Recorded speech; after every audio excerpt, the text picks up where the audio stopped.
ওম। নিজেকে বোঝার চেষ্টা করুন, নিজেকে বোঝানোর চেষ্টা করুন, বোঝার চেষ্টা করবেন না। অন্যরা তো আগে থেকে তৈরি হয়ে বসেই আছে আপনাকে বোঝা ভাববার জন্যে। অনেকরা কইয়েও দেয়, অনেকরা মনে মনে এই ভাব ধারণাকে পুষে থাকে।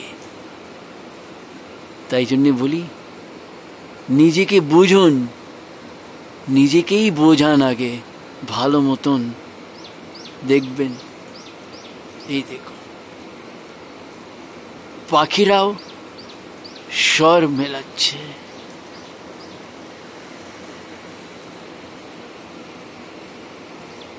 তারা নিশ্চিন্ত, আর আপনারা মান হুঁশ হুঁশ রাখুন। খোয়াবেন না সেটা, না না না।